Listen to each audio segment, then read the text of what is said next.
عشق، صبر حسین بھی ہے عشق، معرکہ وجود میں بدر حنین بھی ہے عشق۔ علامہ اقبال قلندر لاہوری، درویش لاہوری، حضور کے عاشق صادق، فناۃ الرسول، آپ فرماتے ہیں حضرت امام حسین رضی اللہ تعالیٰ عنہ واقعہ کربلا آج انشاءاللہ بیان کرنا ہے۔ آپ غازیان اسلام کے بارے میں لکھتے ہیں، یہ غازی یہ تیرے پراسرار بندے جنہیں تو نے بخشا ہے ذوق خدائی، دریائے کی دھڑکن سے سہارا دریا، سمٹ کر پہاڑ کی حیرت سے آئی، دو عالم سے کرتی ہے بے گانا دل کو، عجب چیز ہے بس ابھی آشنائی، یہ ویسے بھولی ہے۔ آپ فرماتے ہیں دل کا محبوب اجازت بستائیں، زی جہت بایت نکل کر ہستائیں۔ آپ فرماتے ہیں کائنات کا دل لگانے کے لیے ایک ہی ہستی ہے، وہ رسول اللہ صلی اللہ علیہ وسلم کی ذات ہے، اور قیامت تک جس نے بھی رسول اللہ صلی اللہ علیہ وسلم کی غلامی اختیار کر لی، حضور کا غلام بن گیا، ہم نے ان کے ساتھ بھی اپنا دل لگا لیا۔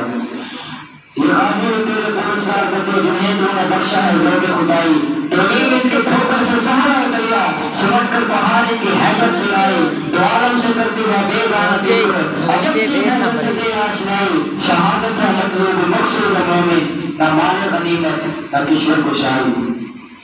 آج حضرت امام حسین کی شہادت میں بیان کی جاتی ہے کہ خواہ وہ مظلوم تھے اور کربلا کے میدان سے نکل جانا چاہتے تھے، اتنی ہائے ہائے کی جاتی ہے، حالانکہ پوری دھرتی میں پوری کائنات میں اتنے صبر، استقامت، شجاعت، اور جو واقعہ کربلا ہے نا، ہمارے جتنے بھی بچے ہیں، بوڑھے ہیں، نوجوان ہیں، اس طرح بیان کیا جاتا ہے کہ واقعہ کربلا سن کر بچے ڈرے نہ، رات کو خوف طاری ہو، حالانکہ واقعہ کربلا دلیری کا نام ہے، حوصلے کا نام ہے، استقامت کا نام ہے، صبر کا نام ہے۔ سنیں بات کیا ہے اصل درحقیقت بات کیا تھی؟ حضرت امیر معاویہ رضی اللہ تعالیٰ عنہ، یزید ان کا بیٹا ہے، آپ نے وصیت فرمائی کہ میری بات اپنے خلافت پیش کرنی ہے، جب تک 3 آدمی تمہاری خلافت بیعت نہ کر لیں، ہمارے جمہوری جو اقتدار ہے اس میں آیا ووٹ دینا، ووٹ جب تک یہ 3 بندے آپ کو اطاعت نہ کر لیں تب تک تم نے جو ہے اپنے حکمران نہیں بننا مسلمانوں کا۔ تو آپ رضی اللہ تعالیٰ عنہ کا انتقال ہو گیا، آپ نے وصیت کیا فرمائی؟ وصیت فرمائی کہ حضرت عبداللہ بن زبیر، حضرت امام حسین اور عبداللہ بن زبیر، یہ 3 آپ نے بتایا کہ یہ 3 جب تک تمہاری بیعت نہ کریں اس وقت تک تم نے خلیفہ نہیں بننا۔ آپ کا وصال ہو گیا۔ عرب کا رواج ہے کہ جب تک اگلا جو مکمل طور پر امیر ہوتا ہے، خلیفہ نہیں بن جاتا، تب تک وہ جو امیر ہوتا ہے جس کا انتقال ہو جاتا ہے اس کی خبر ہی نہیں دیتے۔ آپ رضی اللہ تعالیٰ عنہ کا انتقال ہو گیا۔ اللہ اکبر۔ یہاں سے یزید نے خط لکھا، اس وقت مدینہ پاک کے گورنر ہوتے تھے حضرت ولید بن مغیرہ، اہل بیت سے بڑی محبت فرماتے تھے۔ آپ نے پیغام بھجوایا، عبداللہ ابن عباس، عبداللہ ابن زبیر حضرت امام حسین کے پاس آئے کہ آپ چلیں، گورنر نے طلب کیا ہے، بلایا جا رہا ہے۔ تو حضرت امام حسین بڑی بصیرت والے تھے، آپ سمجھ گئے کہ آج امیر معاویہ کا انتقال ہو گیا ہے، لہٰذا ہمیں یزید کی بیعت کے لیے بلایا جا رہا ہے۔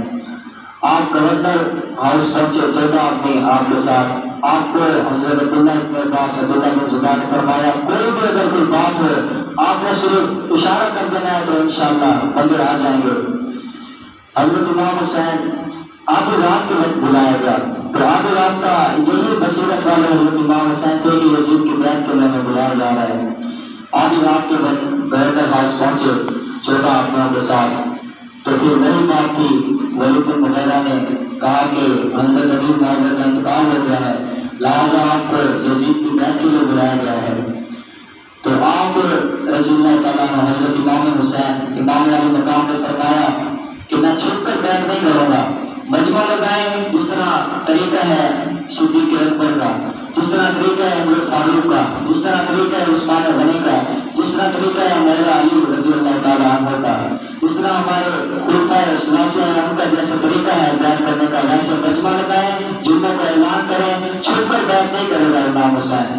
جس طرح تمام لوگ آپ آپ لوگ مجھے اس لیے بیعت کے لیے کہہ رہے ہیں، اگر میں نے بیعت کر لی تو لوگ کہیں گے کہ امام حسین نے تو بیعت کر لیا، آپ کو کیا مسئلہ ہے؟ اس لیے مجمع لگائیں، جس طرح حضور کے غلام تمام مسلمان فیصلہ کریں گے امام حسین کو بیعت قبول کرے گا۔ تو وہاں پر ایک جو ہے عبد الملک بن مروان بڑا بدبخت شخص بیٹھا ہوا تھا، اس نے کہا ولید بن مغیرہ اگر آج یہ حسین تمہارے ہاتھ سے چھوٹ گیا نا تو تمہارے لیے بڑی مشکل پیدا ہو سکتی ہے۔ تو حضرت امام حسین نے اس کو کہا دل سے عشق تمنا میسرت خاک ہم دوش سویا میسرت۔ علامہ اقبال فرماتے ہیں بندہ دلیر اس وقت ہوتا ہے جب سینے میں عشق رسول ہے، اس کے بغیر بندہ دلیر نہیں ہوتا۔ امام حسین نے فرمایا کہ اگر تجھ میں کوئی اتنی ہمت ہے نا کم خم ہے تو پھر سامنے امام حسین کا مقابلہ کر، اس طرح بیعت کی شیطانی نہ پھیلا، کان کے اندر وسوسے نہ ڈال، اگر تم میں اتنی ہمت ہے تو پھر امام حسین کے سامنے آ۔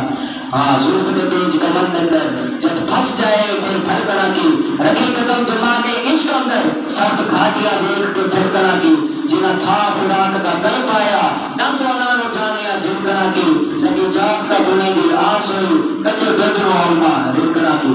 یہ عشق ہے۔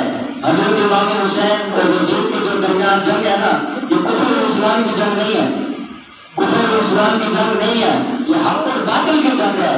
حضرت امام حسین حق کے تھے اور یزید بدبخت جو تھا باطل کا تھا، جھوٹا تھا، مکار تھا۔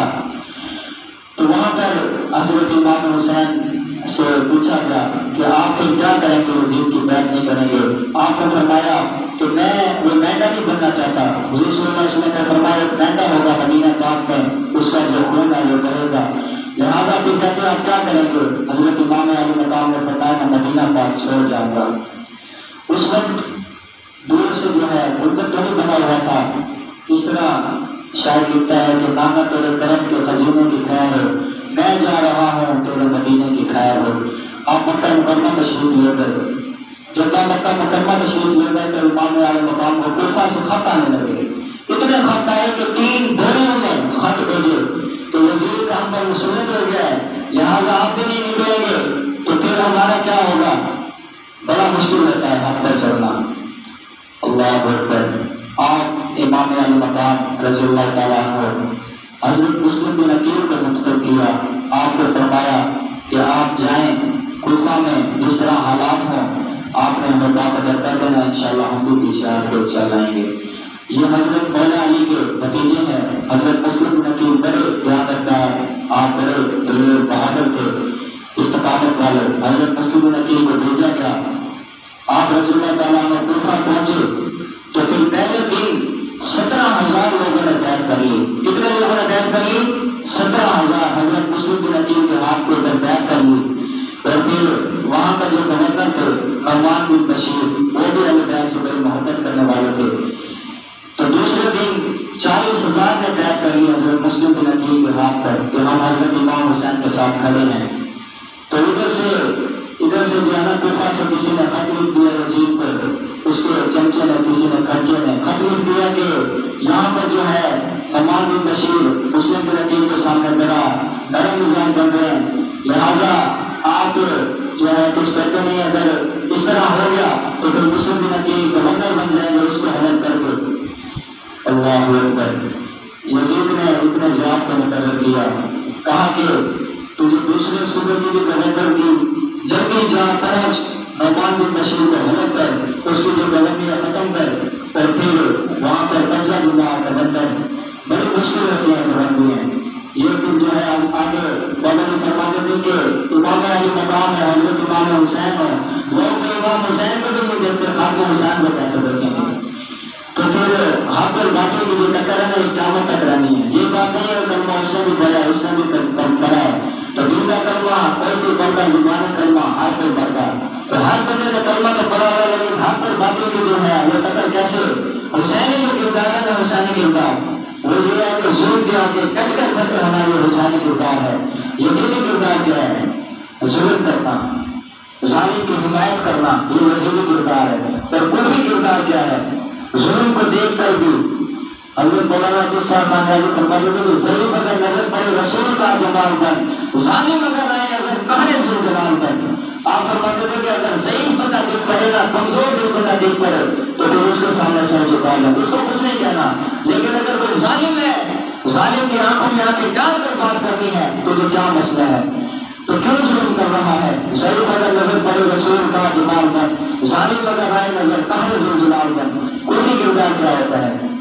ظلم کو دیکھ کر خاموش رہنا، خاموشی اختیار کرنا کہ دل ٹھیک ہے جو بھی ہے ہونے کو، کیا ہو گیا، ہمارا گھر بار نہ نکلی، ہمارے کہتے ہیں نا وہ کہ بھائی اس وقت بھی ایسا ہوا تو جب 40,000 مسلم کے نکیل کے ہاتھ پر بیٹھ کر لی، اتنے زیادہ مقرر ہو کر آ گیا،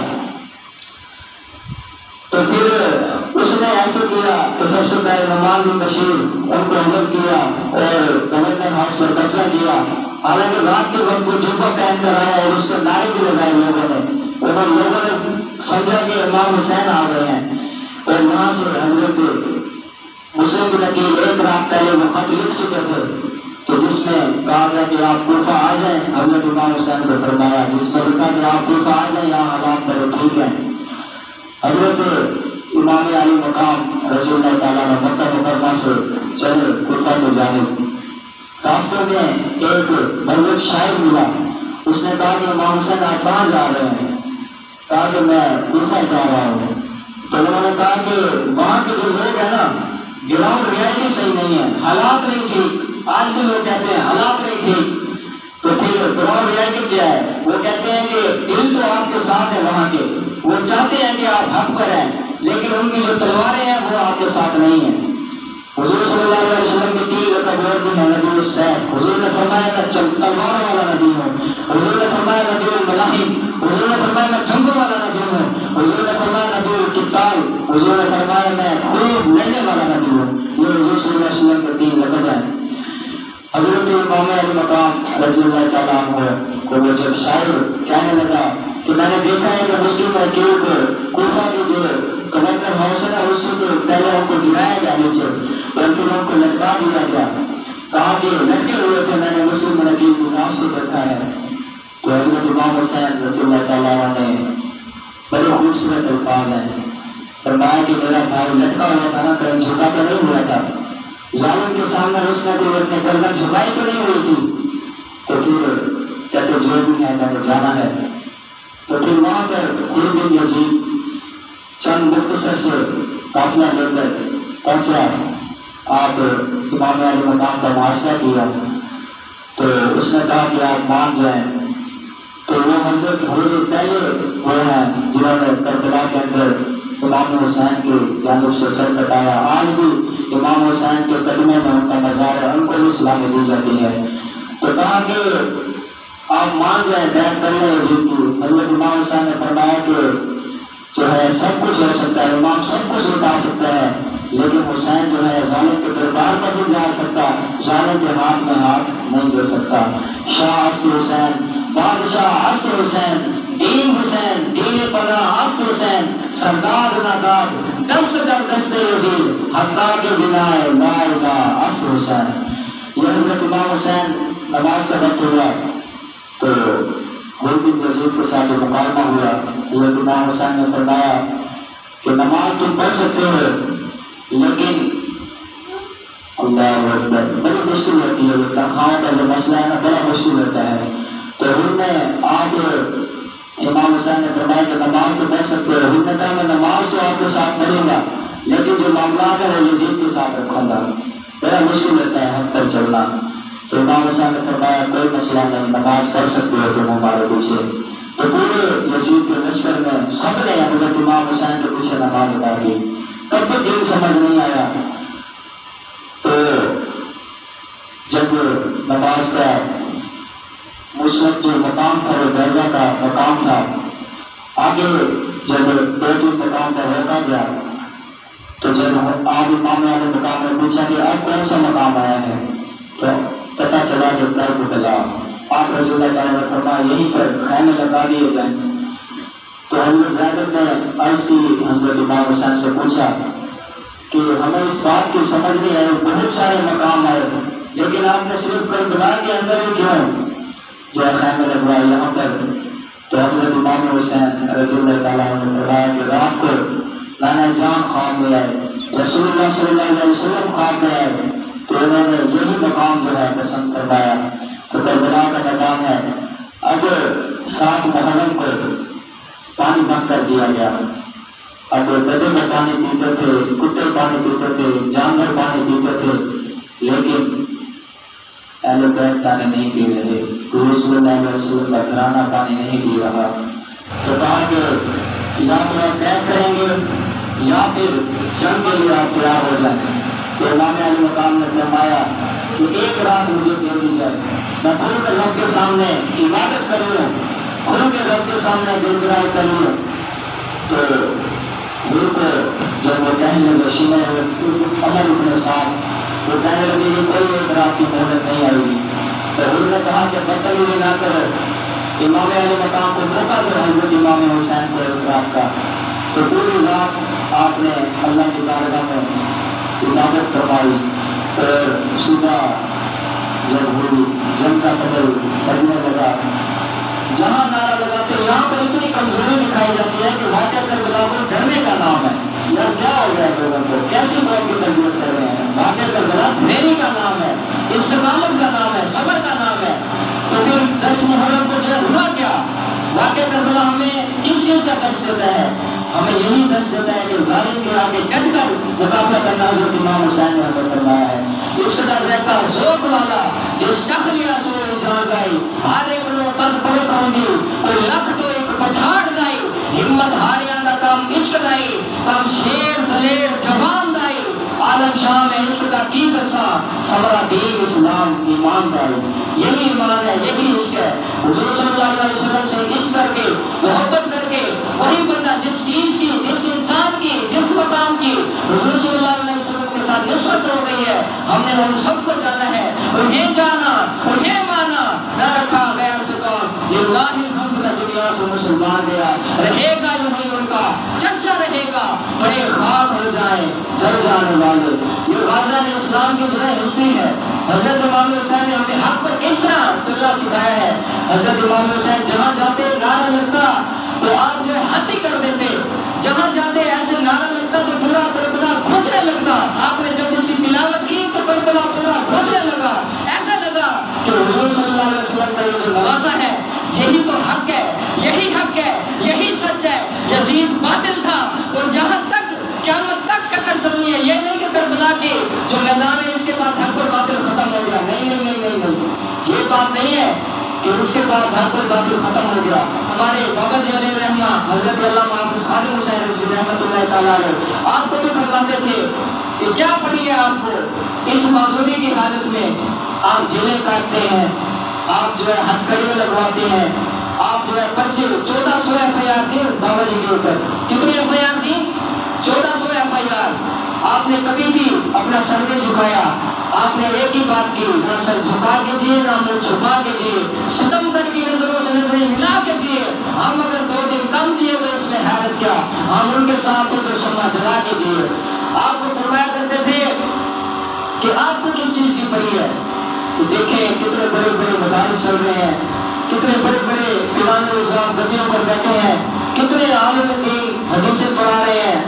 آپ نے فرمایا جو چیز حضرت امام حسین کو کربلا میں لے کر گئی نا, وہی چیز خادم حسین کو بھی پریشان کرتی ہے, وہی چیز خادم حسین کو پریشان کرتی ہے. میں نے 100% جس سے بھی پوچھا ہے نا یزید کون تھا, مجھے یہی جواب آیا کہ یزید کافر تھا. اب میں جب آپ کو بتایا لگا نا جو حق اور سچ ہے, تو آپ کے ایک مرتبہ روم میں کھڑے ہو جائیں گے یزید یاد تھا. یزید جو ہے حافظ قرآن بھی تھا, یزید خطیب بھی تھا, جمعے کا خطبہ بھی دیتا تھا. یزید جو ہے غلط ترجمانی کر رہا تھا دین کی. یزید جو ہے نا حضرت امام حسین, یہ جو حکمرانی ہے نا حکمرانی, یہ بڑی عجیب چیز ہے. یہ گورنمنٹ یہ حکمرانی بڑی عجیب چیز ہوتی ہے. حق اور باطل کی سمجھ ہی نہیں آتی کہ یہ نواسر رسول ہوں اور پھر اس کے سامنے لوگ جو ہے کھڑے ہو جاتے ہیں. تو پھر یہاں پر ایک ہی بات ہے کہ حضور صلی اللہ علیہ وسلم کے ساتھ اتنا پیار کریں, اتنا پیار کریں, اتنا پیار کریں کہ جب روح میرے پہلوانے خاطر سے نکلی تو روزے سے آواز آئی اور میرا فقیر آیا. اگر آپ سب کے سامنے جو میں یہ بات بیان کرنے لگا ہوں نا, جو بندہ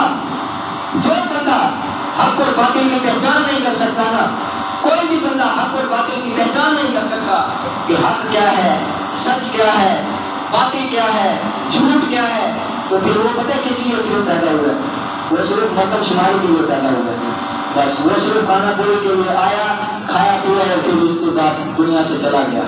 نہیں نہیں نہیں نہیں، ہم نے حق کو بھی پہچاننا ہے، باقی کیا ہے، حق کیا ہے، یہ آپ سب نے اپنے دل سے جو ہے پوچھنا ہے کہ پاکستان جس مقصد کے لیے بنا ہے، دل پہ ہاتھ رکھ، سچ سچ دس ہے مسلمان کا مطلب کیا؟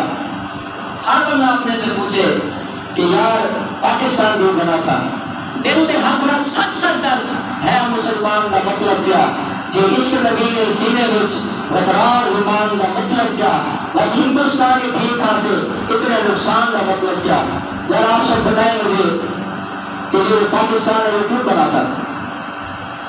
پاکستان مورز وجود میں ہے 1947 27 شکتی رمضان مبارک کی، وہ صرف اور صرف رسول اللہ صلی اللہ علیہ وسلم کے دین کو تخت پر لانے کے لیے بنا تھا، حضور صلی اللہ علیہ وسلم کے نظام کو نافذ کرنے کے لیے بنا تھا۔ کہتے ہیں محمد علی جناح رحمۃ اللہ تعالیٰ علیہ، آپ سے پوچھا گیا کہ پاکستان تو بن گیا، آپ اس میں قانون کون سا ہوگا؟ آپ نے فرمایا وہی قانون ہوگا جو آج سے 1400 سال پہلے رسول اللہ کا قانون ہے۔ یا آپ سے بتائیں مجھے، بابا جی نے فرماتے کہ جہاں مرضی آپ کا دل کرے مدرسے کھول دو، مسجدیں بنا دو، جہاں آپ کا دل کرے وہاں پر لوگوں کو ٹوپیاں پہنا دو، دین نافذ نہیں ہوا۔ دین جب تک اقتدار کے اوپر دین نہیں آئے گا، جب تک اقتدار کے اوپر دین نافذ نہیں ہوگا، اس وقت تک دین ہمارا جو ہے ہم اسلام کی ایک بھی بات نہیں منوا سکتے۔ پاکستان کیوں بنا تھا؟ پاکستان ایک ہی مقصد کے لیے بنا تھا کہ حضور صلی اللہ علیہ وسلم کا نظام یہاں پر نافذ ہو سکے۔ آج 75 سال گزر گئے ہیں، یہ کہتے ہیں بس نماز پڑھ لے، قرآن پڑھ لے، تو میں آپ سب سے پوچھتا ہوں کہ انڈیا کے اندر اتنا کروڑ مسلمان جو رہتے ہیں، کیا وہ نماز نہیں پڑھتے؟ کیا وہ عمرہ نہیں کرتے؟ کیا وہ حج کے لیے نہیں جاتے؟ کیا وہاں کے مسلمان دوسرے ممالک کے لیے ویزا نہیں لگواتے؟ کیا وہاں کے لوگ قرآن مجید کی تلاوت نہیں کرتے؟ اور مکمل جتنے بھی حدیث کی کتابیں سب کچھ پڑھائی جاتی ہیں، لیکن یار اتنے 20 لاکھ سے 22 لاکھ تک جو قربانیاں دی مسلمانوں نے، یہ اس لیے بنا تھا کہ مساجد کے سپیکر بھی اتر جائیں، کہ جو ہے حضور صلی اللہ علیہ وسلم کے جو حضور صلی اللہ علیہ وسلم کے غلام ہیں ناموس رسالت کے لیے نکلے تو پھر ان کو سیدھے جو ہے فائل کھول دیے جائے، اس لیے پاکستان بنا تھا۔ دل کے ہاتھ رکھ، سچ سچ دس ہے مسلمان کا مطلب کیا؟ جو عشق نبی نے سینے وچ وقرار ایمان کا مطلب کیا؟ وہ ہندوستان کی ٹھیک حاصل دنیا کی سب سے بڑی ہجرت ہوئی، اتنے مسلمان لوٹے پھوٹے یہاں پر ہجرت کر کے آئے، اس لیے آئے کہ یہاں پر جو ہے موٹر وے بنے گی، یہاں پر جو ہے حضور کے غلاموں کو سیدھے اسٹریٹ فائل مارے جائیں گے، یہاں پر حضور کے غلاموں کے اوپر FIR کاٹی جائے گی، یہاں پر جو ہے ممتاز قادری جیسے حضور صلی اللہ علیہ وسلم کے غازیان اسلام تختہ گال کے اوپر چڑھ جائے، اس لیے پاکستان بنا تھا۔ دل کے ہاتھ رکھ، سچ سچ دس ہے مسلمان کا مطلب کیا؟ جو عشق نبی نے سینے میں وقرار ایمان کا مطلب کیا؟ اور ہندوستان میں ٹھیک حاصل اتنے نقصان کا مطلب کیا؟ جتنے پاک نبی کی عزت نہیں، 10 پاکستان کا مطلب کیا؟ یہ ہر بندہ اپنے سے پوچھے کہ حق اور باطل کی ٹکر کیا ہے۔ بس یہاں پر حضور کے غلام جتنے بھی حضور کے غلام ہیں، ایک ہی مشن ہے ہم سب کا، ہم سب کا ایک ہی مشن ہے کہ جب ہم میرے پہنانے خاک سے نکلی تو روزے سے آواز آئی اور میرا فقیر آیا، اپنے دلوں کے اندر حضور کی محبت پیدا کریں، زندہ عشق نبی ہے سب طرف، سوز صدیق اور یہ سب طرف۔ علامہ اقبال فرماتے ہیں اگر عشق نبی کی دولت نہیں ہے تو پھر رب سے وہ دولت مانگو کہ سوز صدیق والا ہو، سوز ابو دجانہ والا ہو، سوز حیدر کرنار والا ہو، سوز حضرت امام حسین والا ہو، سوز غازیان اسلام جیسا ہو، سوز غازی ممتاز والا ہو، سوز غازی الدین والا ہو، سوز وہی ہو جو حضور صلی اللہ علیہ وسلم کے غلاموں نے ہم سب کے سامنے پیش کیا ہے۔ ارا برا کنت کرا کرائی کری منت کرا اذن مقارم فی آفاق کی اذا ذکرت وفینا بکا یدرب المثل۔ یا رسول اللہ صلی اللہ علیہ وسلم قیامت تک جب بھی کوئی بڑی بات ہوگی آپ کی برکت سے آپ کے غلاموں کو پیش کیا جائے گا۔ کربلا کا میدان ہو، وہ فیض آباد کا میدان ہو، جہاں پہ حق اور باطل کی ٹکر ہوگی حضور صلی اللہ علیہ وسلم کے غلاموں کو یاد کیا جائے گا۔ بس آخری بات یہی ہے، ہم سب کا ایک ہی مقصد ہے، انہیں جانا، انہیں مانا، نہ رکھا غیر سے کام۔ للہ الحمد میں دنیا سے مسلمان گیا، رہے گا یہ بھی ان کا چرچا رہے گا، بڑے خاک ہو جائیں جل جانے والے، انہیں جانا انہیں مانا میں نماز بھی ہے، کلمہ بھی ہے، روزہ بھی ہے، زکوٰۃ بھی ہے، حج بھی ہے، جہاد بھی ہے۔ ہاں جہاد بھی ہے، یہاں پر جہاد کیا ہے؟ یہاں پر ایک ہی جہاد ہے کہ آپ سب نے چھوٹے سے قربانی دینی ہے۔ چھوٹے سے قربانی کیا ہے؟ حضرت مولا علی نے فرمایا قول ہے کہ جب تک مسلمان جو ہے چھوٹی قربانی دے دے گا تو بڑی قربانی سے بچ جائے گا۔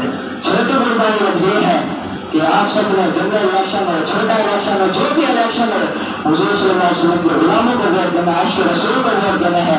بس ووٹ ہو گئے 75 سال سے آپ نے سب کو ووٹ دیا گلی محلوں کے لیے، حضور صلی اللہ علیہ وسلم کے دین کو، حضور صلی اللہ علیہ وسلم کے نظام مصطفیٰ کو نافذ کرنے کے لیے آپ سب تحریک لبے کے رسول اللہ کو ووٹ دینا ہے۔ بس آپ سب نے ایک ہی بات کرنی ہے، وہ ووٹ ہو گیا۔ اب ہم نے جو ہے بلے کو بھی آزما لیا، تیر کو بھی آزما لیا، شیر کو بھی آزما لیا۔ یہاں سونے کے پہاڑ ہے، 32 مقامات ہے پاکستان کے اندر، لیکن یہاں پر بس یہی بات ہے، بلا آیا، شیر آیا، گیدڑ آیا، لوگر آیا۔ جب سونے کے پہاڑ ہے، سونے کے پہاڑ پاکستان کے اندر۔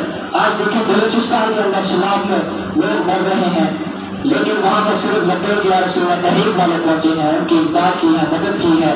یہاں آپ سب دیکھ لیں کہ حکمران آپس میں لڑ رہے ہیں، کوئی سیٹ کے لیے، کوئی کرسی کے لیے، لیکن حضور کے غلام سوائے زندگان کی مدد کر رہے ہیں، امداد کر رہے ہیں، وہاں تک بھی پہنچ رہے ہیں جہاں تک گاڑی نہیں جا سکتی، پیدل جا کر حضور صلی اللہ علیہ وسلم کی امت کے لیے اپنا دت رکھنے کے لیے وہاں تک جو ہے امداد پہنچا رہے ہیں۔